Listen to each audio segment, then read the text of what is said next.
August 18, 1991. Foros, Crimea, 4:50 p.m. Mikhail Gorbachev picked up the phone on his desk. Nothing. He tried the government line. Dead. The direct Kremlin line. Silent. All 5 phones in his dacha, the secure communications that connected the General Secretary of the Communist Party to the vast Soviet Empire, had been cut simultaneously. His chief bodyguard, Vladimir Medvedev, appeared in the doorway, his face pale. "Mikhail Sergeyevich, we have visitors. They say they're from Moscow. They insist on seeing you immediately." Through the window, Gorbachev could see additional security forces, men he didn't recognize, taking positions around the compound. The Black Sea sparkled in the afternoon sun, beautiful and indifferent. Somewhere beyond that horizon, 280 million Soviet citizens were going about their lives, unaware that the world's largest nuclear arsenal was about to fall into the hands of 8 men who believed democracy was destroying their empire. Gorbachev turned to his wife, Raisa. "It started," he said quietly. What neither the plotters nor Gorbachev understood in that moment was that the coup would fail not because of political maneuvering or international pressure, but because of something unprecedented in Soviet history. Soldiers would refuse orders. Tank crews would fraternize with protesters. Elite paratroopers would decline to storm the Russian parliament. The machinery of Soviet power, built on absolute obedience, would simply stop working when ordinary men looked at their orders and said no. In the minds of the 8 conspirators who formed the State Committee on the State of Emergency, GKSHP, the August coup wasn't treason, it was salvation. Vice President Gennady Yanayev, KGB Chairman Vladimir Kryuchkov, Defense Minister Dmitry Yazov, Interior Minister Boris Pugo, Prime Minister Valentin Pavlov, Deputy Defense Council Chairman Oleg Baklanov, Gorbachev's Chief of Staff Valery Boldin, and Soviet Farmers Union Chairman Vasily Starodubtsev genuinely believed they were preventing catastrophe. To them, Gorbachev's reforms had spiraled out of control. The Warsaw Pact had dissolved. East Germany was gone. The Baltic republics were demanding independence. Soviet authority was collapsing not from external pressure, but from within. "We have no choice," Kryuchkov had told the conspiratorial group during secret meetings that summer. "If we do nothing, the Soviet Union will cease to exist by year's end. Everything our fathers built, everything we've defended, gone." The KGB chief had spent months collecting intelligence on what he called the democratic threat. His reports painted Boris Yeltsin, elected president of the Russian Republic in June 1991, as an existential danger. Yeltsin had resigned from the Communist Party. He was demanding sovereignty for Russia within a loose confederation. He was talking about market economics, private property, and reducing the Communist Party to just another political organization. "Yeltsin is more dangerous than any Western enemy," Kryuchkov wrote in a classified memo to the conspirators. "He will dismantle the Union from within." Defense Minister Yazov, a 67-year-old World War II veteran, shared these fears from a military perspective. The Soviet armed forces, 5 million strong, equipped with over 40,000 nuclear weapons, were hemorrhaging authority. Officers went unpaid. Military housing was falling apart. The 1988 earthquake in Armenia had exposed how poorly the military could respond to domestic emergencies. Now republics were declaring they wouldn't send conscripts to the Soviet military. "The army is disintegrating," Yazov confided to fellow conspirators. "Soldiers don't know what they're defending anymore. We're becoming a joke." The plotters believed they had history on their side. Every previous crisis in Soviet history had been resolved through decisive action by the security services. Hungary in 1956, crushed by Soviet tanks. Czechoslovakia in 1968, The Prague Spring ended with Warsaw Pact invasion, Poland's Solidarity Movement in 1981. The military imposed martial law. The pattern was clear. When reformers went too far, force restored order. The people are tired of chaos, Yanayev told the group. They'll welcome stability. They always have. Their plan seemed straightforward. Declare a state of emergency. Deploy troops to Moscow and other major cities. Arrest Yeltsin and other radical Democrats. Restore central control. Present the Soviet people with a fait accompli. Within 72 hours, they calculated, it would be over. Intelligence from the KGB's 5th Chief Directorate, which monitored internal dissent, suggested limited resistance. Most Soviet citizens, according to their polling, wanted economic stability more than political freedom. The 1991 referendum on preserving the Union had passed with 76% approval. Democratic activists were a noisy minority, the KGB assessed, easily marginalized once the tanks rolled.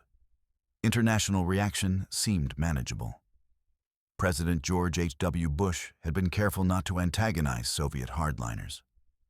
Western leaders, the conspirators believed, would issue pro forma condemnations but ultimately accept the restoration of order.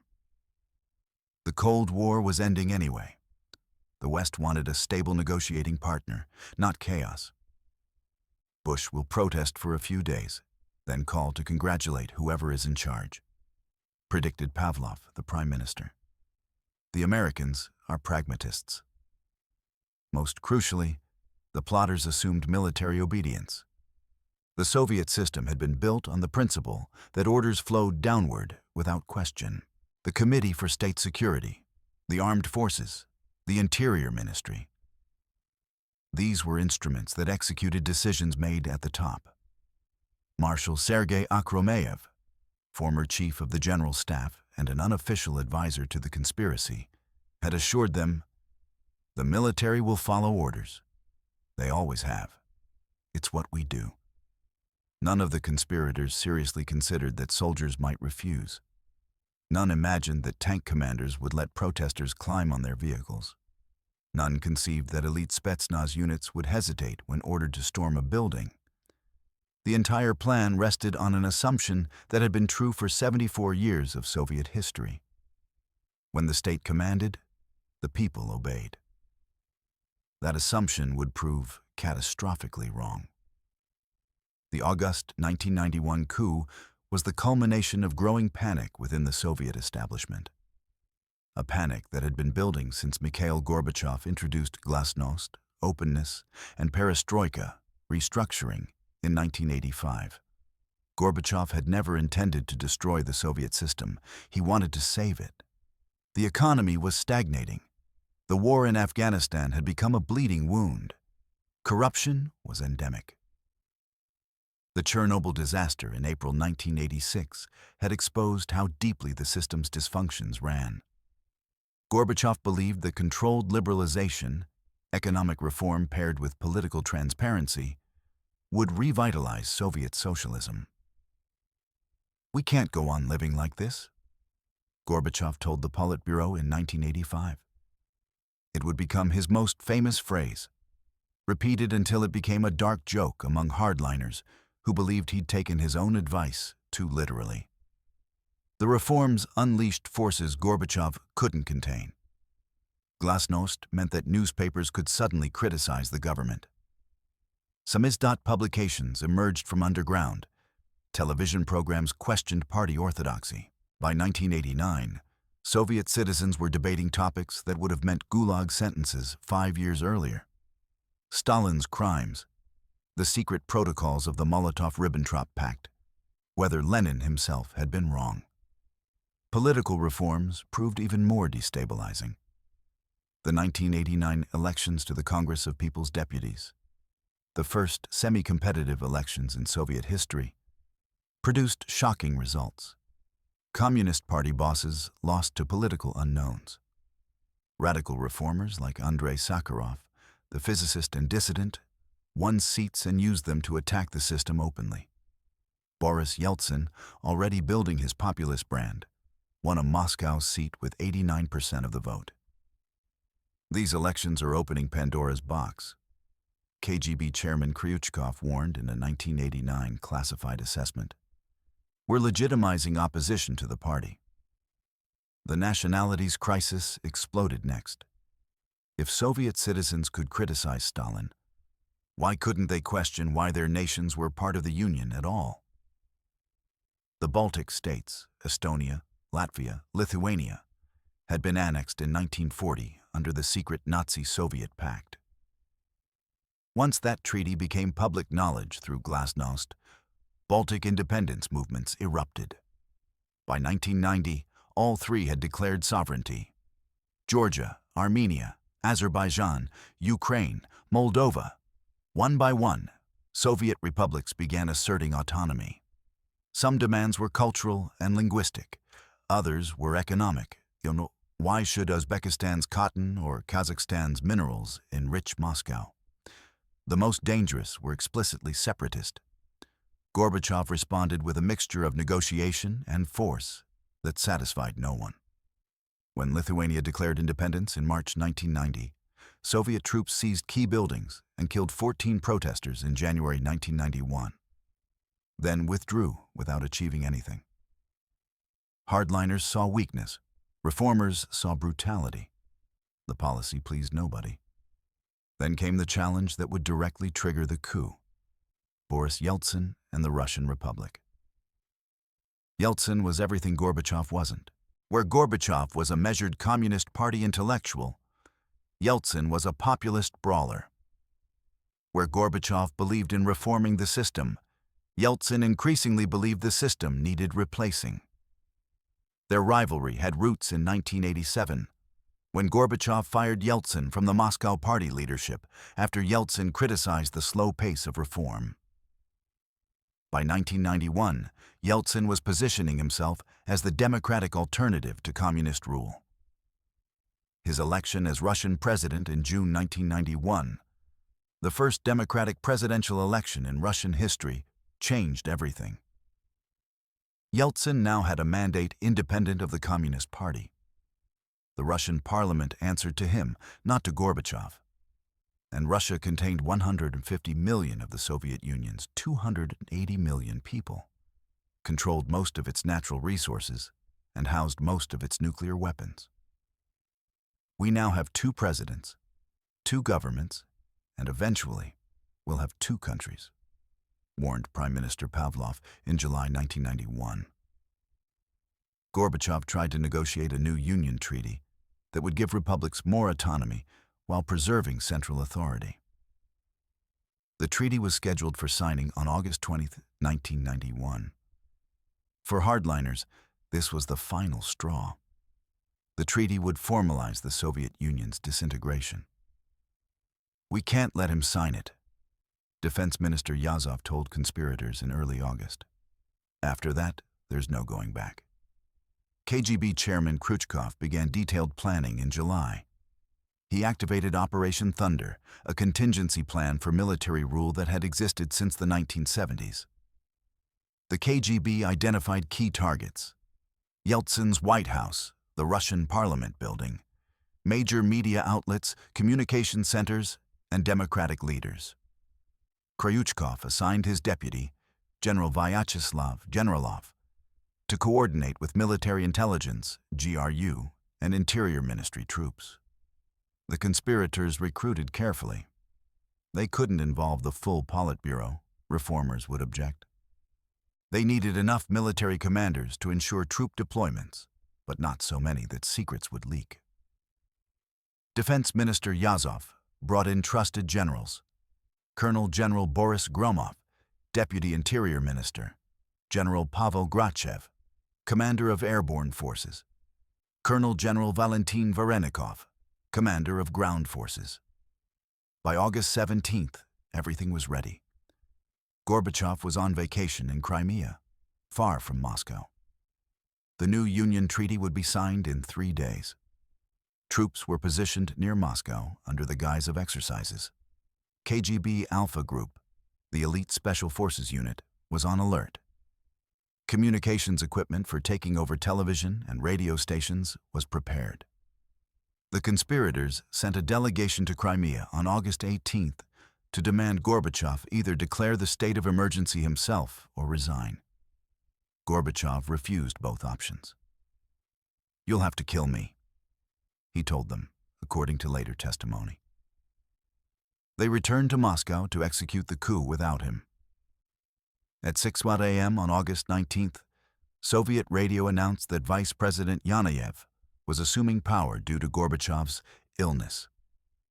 Tanks were rolling toward central Moscow. The plotters held a press conference to explain their patriotic actions. Everything proceeded according to the plan they'd refined over months, except for one thing they'd never planned for. What would happen when the soldiers they commanded looked at their orders and hesitated? August 19th, 1991. Moscow, 7:00 a.m. Lieutenant Sergei Yevdokimov, 22 years old, commander of a T-72 tank in the Tamanskaya Guards Division, sat in his turret as his column entered Moscow through the Kutuzovsky Prospect. This wasn't training. Live ammunition loaded, orders to proceed to central Moscow and restore constitutional order. "What does that even mean?" asked his driver, barely 19. Yevdokimov didn't answer because he didn't know. Around them, Muscovites were waking up to find their city occupied. Over 4,000 troops, 350 tanks and armored personnel carriers, and dozens of military support vehicles had entered during the night. It should have been overwhelming, a show of force that crushed resistance before it started. Instead, something strange happened. People came outside. They stared at the tanks. Then they started talking to the soldiers. "Who are you here to shoot?" An old woman asked Yevdokimov's crew when they stopped at an intersection. "We're not here to shoot anyone, grandmother," Yevdokimov replied. "We're here to maintain order." "Order?" She laughed bitterly. "We had order for 70 years. It nearly killed us." By 10 a.m., thousands of Muscovites were gathering near the White House, the Russian parliament building where Boris Yeltsin and his government were barricaded. The conspirators had assumed troops would establish a perimeter and prevent demonstrations. They hadn't anticipated that citizens would simply walk up to tanks and ask soldiers what they thought they were doing. Inside the White House, Yeltsin was making the decision that would define the coup's trajectory. At 9 a.m., he'd learned about the takeover from an aide's phone call. The building could be stormed at any moment. His security team urged him to evacuate, to hide, to wait this out. "No," Yeltsin said. "We go outside." At 12:00 p.m., Yeltsin emerged from the White House. He climbed onto a T-80 tank that had been positioned outside, its crew uncertain and nervous. Standing on the turret, Yeltsin read a statement he'd handwritten that morning. "Soldiers, officers, and generals, the hour has come when you must make a choice. You have taken an oath to your people. Your weapons cannot be turned against the people. We appeal to you. Do not allow yourself to be made into instruments of a criminal gang." Cameras captured the moment. Within hours, the image, Yeltsin on a tank, defying the coup, would define the crisis. But what the cameras didn't capture was equally important. The tank crew hadn't stopped him from climbing up. They hadn't arrested him. They'd let him speak. "We were supposed to prevent exactly this." The tank commander, Major Sergei Yevdokimov, no relation to the lieutenant, admitted years later. But when he walked toward us, I don't know. We just let him do it. The conspirators watched from their command center in the Defense Ministry, increasingly alarmed. The plan assumed quick arrests of democratic leaders, immediate control of media, and minimal street resistance. Instead, Yeltsin was free. Major television stations were still broadcasting. The plotters had seized the main channels, but not regional or republic stations. And crowds were growing. "Send in Alpha Group," ordered KGB Chairman Kryuchkov. Storm the White House. Arrest everyone inside. Alpha Group was the KGB's most elite unit. Specialists in hostage rescue, counter-terrorism, and covert operations. 50 Alpha operators had been deployed to the White House perimeter, equipped with assault rifles, stun grenades, and night vision equipment. The plan called for them to enter through multiple points simultaneously, overwhelm security, and seize Yeltsin and key ministers within minutes. But when General Viktor Karpukin, Alpha Group's commander, received the order, he asked a question that would change history. What if they resist? What if we have to fire? Then you fire, Kryuchkov replied. Those are your orders. Karpukin gathered his team. These weren't conscripts.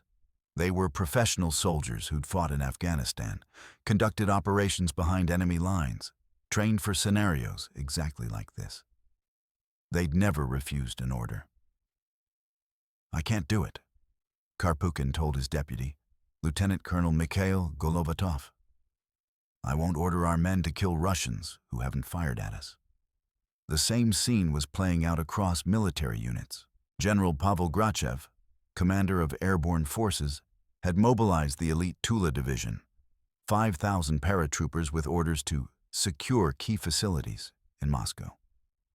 When his deputy asked which facilities, Gorbachev admitted he wasn't sure. We're supposed to stop a coup or support it, asked Colonel Alexander Lebed, one of Gorachev's most respected commanders. Because I'm not clear on which side we're supposed to be on. Gorbachev himself was torn. He'd been recruited by Defense Minister Yazov and initially agreed to support the emergency committee. But as he watched crowds gathering, as he read Yeltsin's statement, as he heard confusion from his own officers, doubt crept in. If we move against the White House, Gorbachev told colleagues, we'll be shooting people our own soldiers' parents know. This isn't Czechoslovakia in '68. This is Moscow. By evening of August 19th, over 50,000 people surrounded the White House. They built barricades from trolleybuses, trucks, and construction materials. World War II veterans arrived wearing their medals, placing themselves between military units and the parliament. Women brought food for the defenders. Musicians performed. Someone erected a giant Russian tricolor flag, white, blue, red, the non-communist symbol that had been banned for decades. The military cordons remained in place, but they weren't advancing.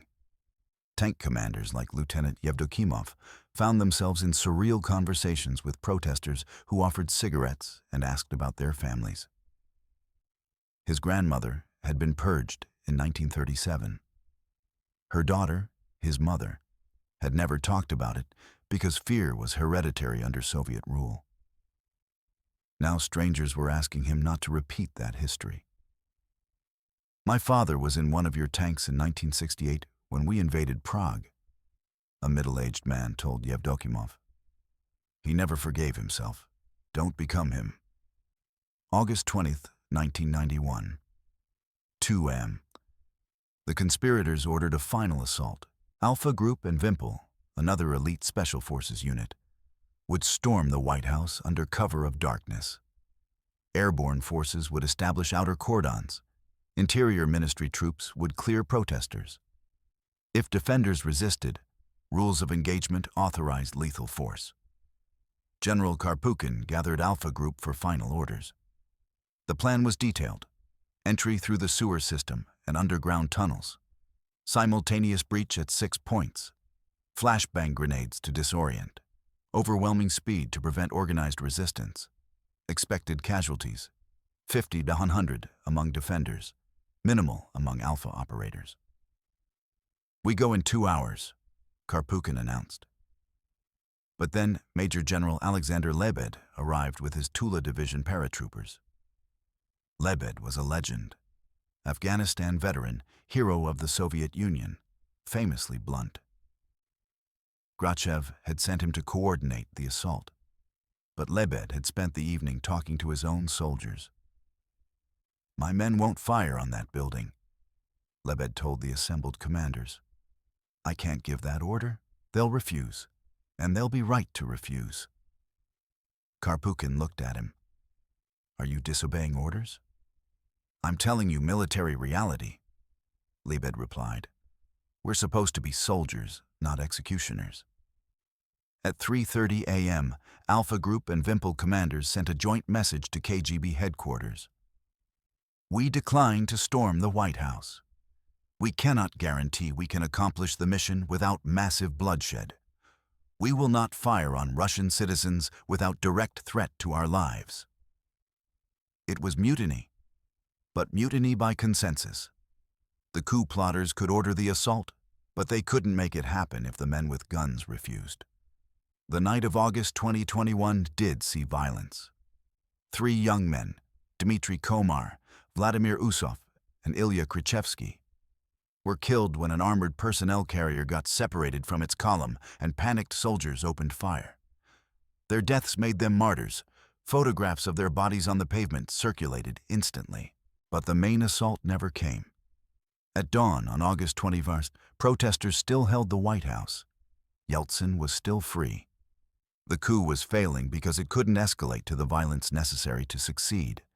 And it couldn't escalate because the men who would have to do the killing said no. We were supposed to be enforcers, Major Yevdokimov reflected years later. Instead, we became witnesses.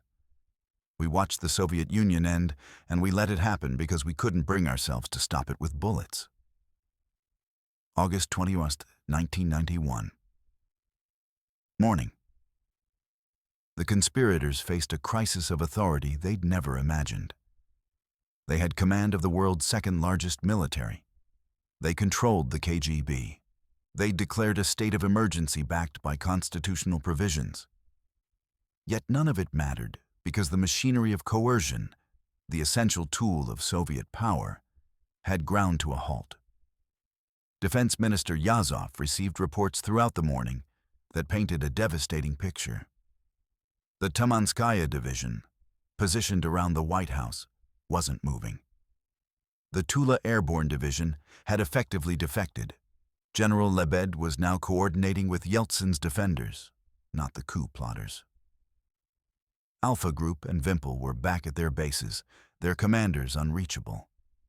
The Interior Ministry's Oman riot police units sat idle, their officers citing unclear orders. "Get me someone who will follow orders," Yazov shouted at his staff. But everyone who would follow orders was either too far from Moscow or commanded units too small to matter. The Soviet system had been built on centralized command, but centralized command only works if orders transmit downward without question. When that failed, the entire structure collapsed like a house of cards.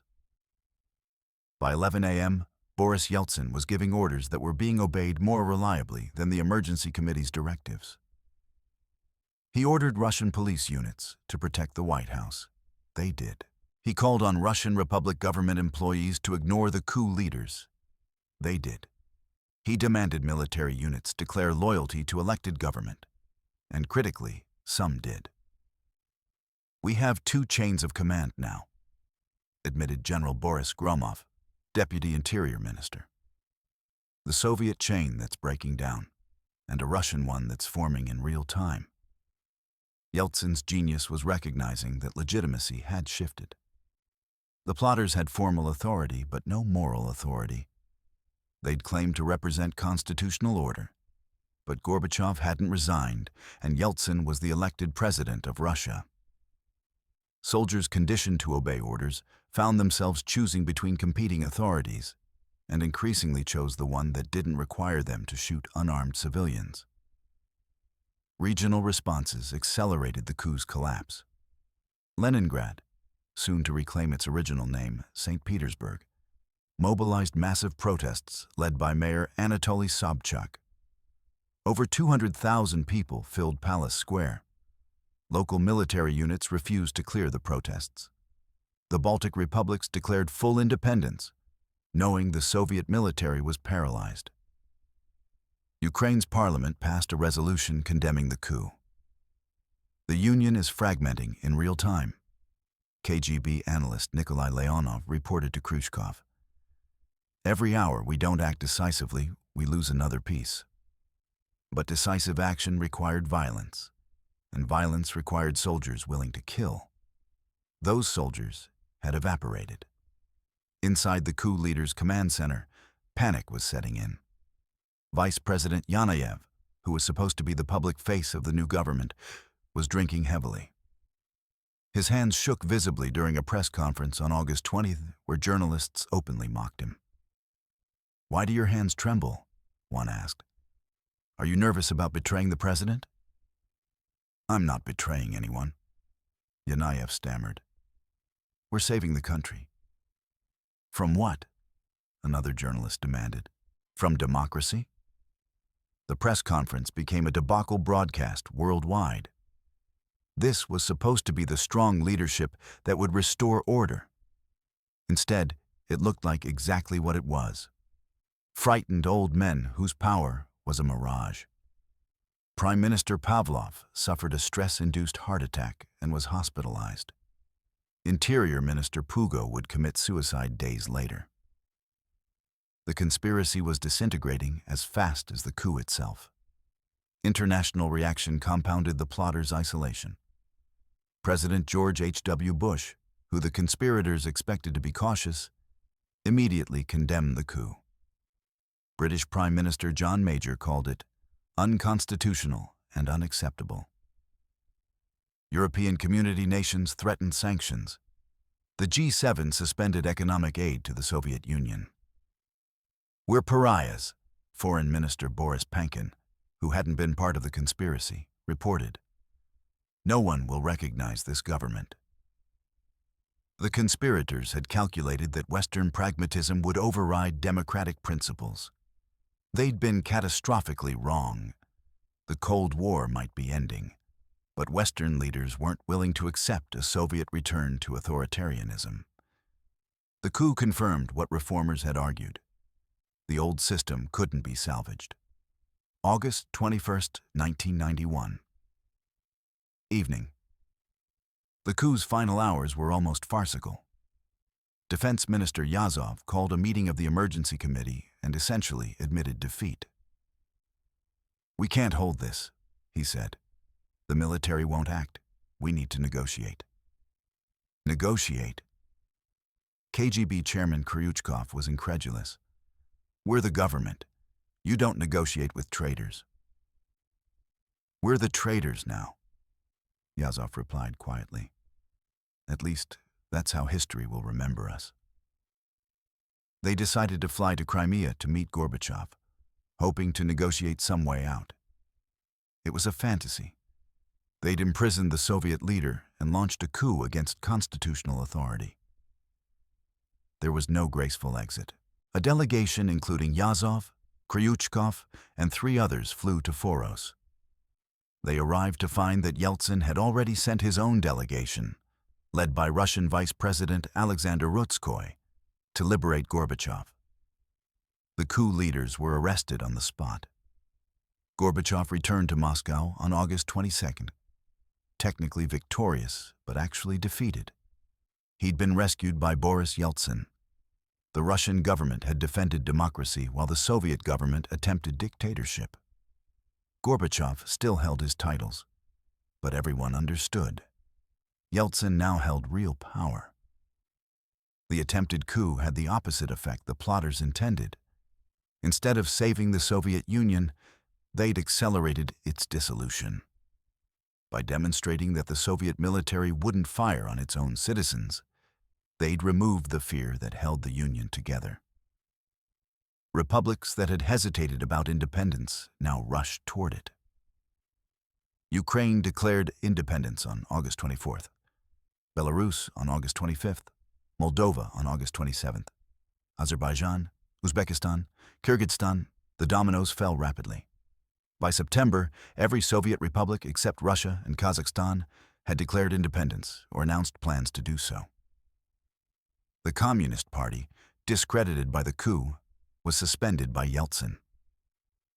KGB headquarters at Lubyanka saw its statue of Felix Dzerzhinsky, founder of the Soviet secret police, torn down by celebrating crowds.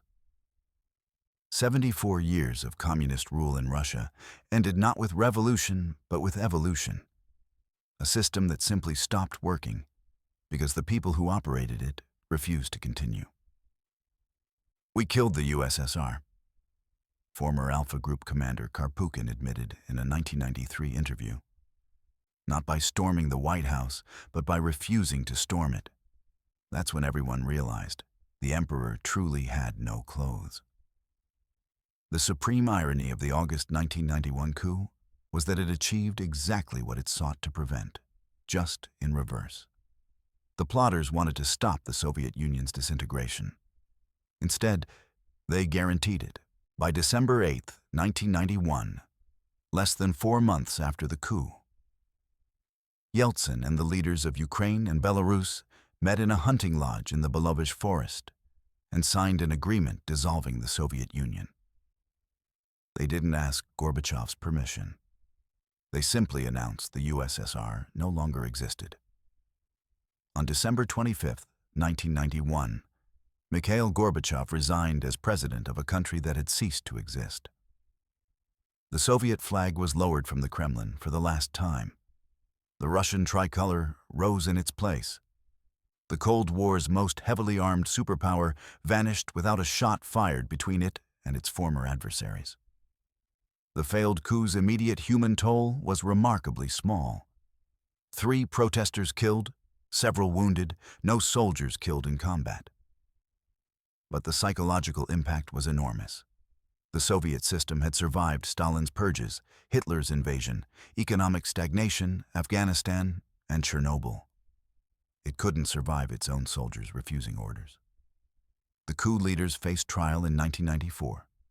Most received amnesty. Yanayev lived in obscurity until his death in 2010. Yazov, at 96 years old, remains alive as of 2024, the last surviving conspirator.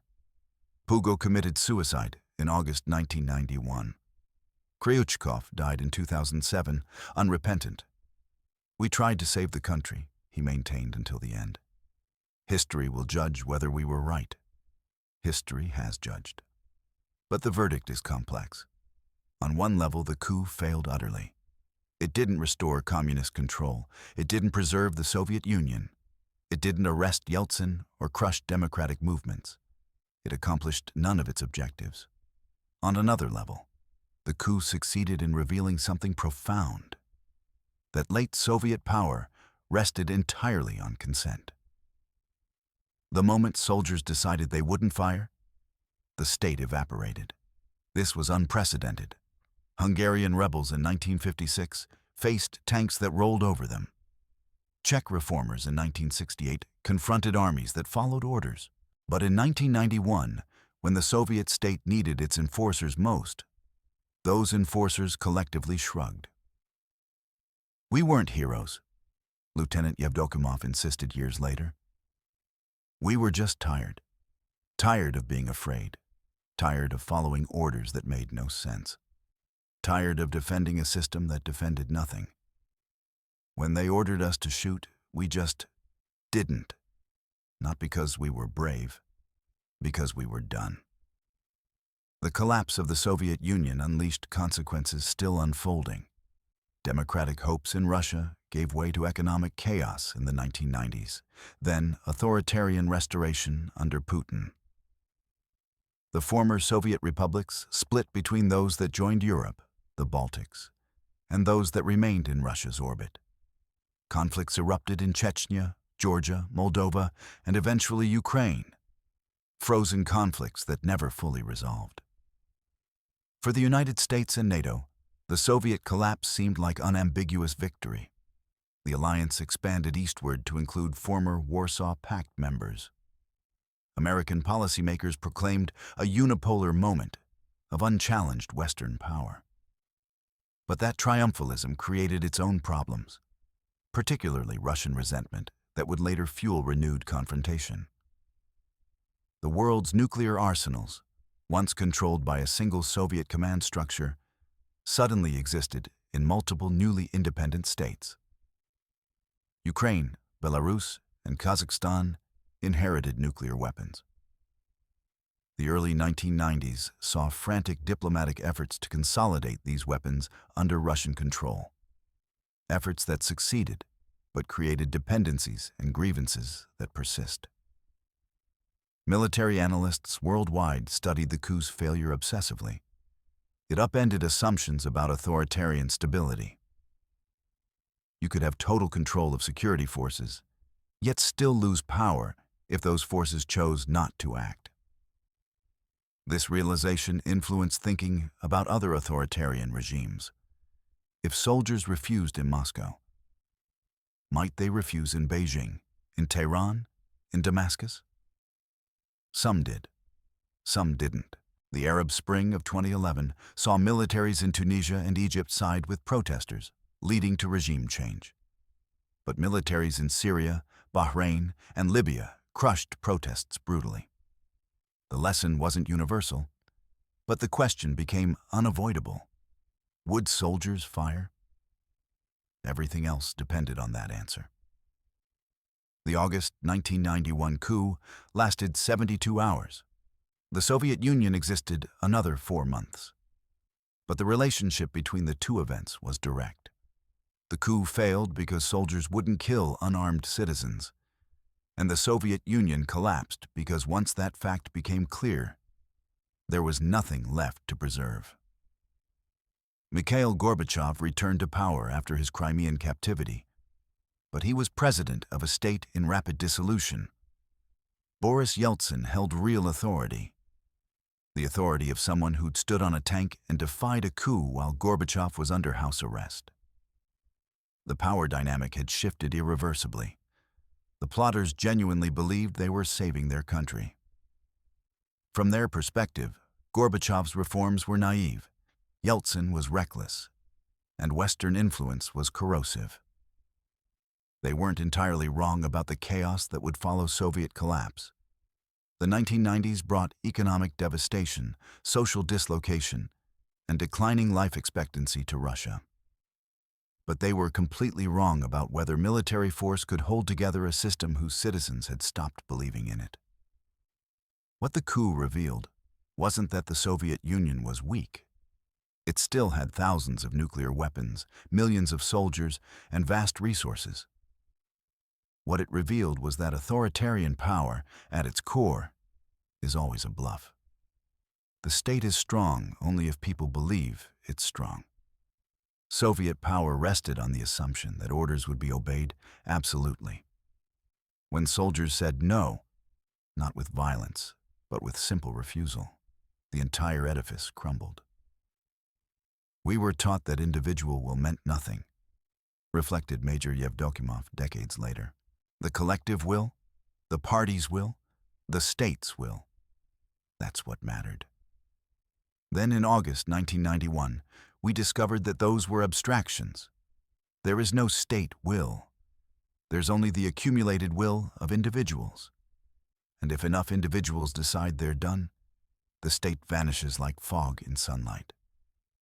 The men who stood on the tank with Yeltsin, the civilians who built barricades, the soldiers who wouldn't fire, none were revolutionaries. Most were ordinary Soviet citizens who simply decided the old system wasn't worth killing or dying for.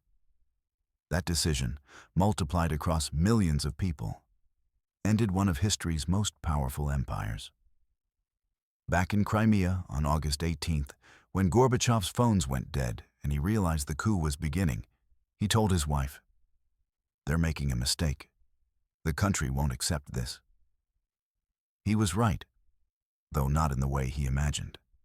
The country wouldn't accept the coup, but it wouldn't accept the Soviet Union either, once the coup proved the emperor truly had no clothes. The tanks rolled into Moscow to restore order. Instead, they became platforms for freedom. Soldiers went to enforce dictatorship. Instead, they midwifed democracy's chaotic birth.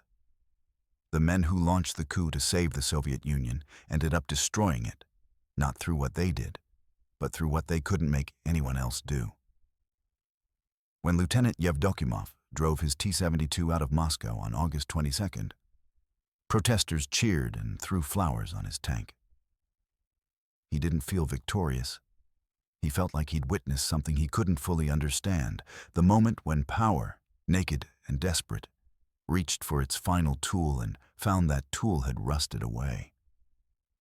"I was just following orders," soldiers had said throughout Soviet history.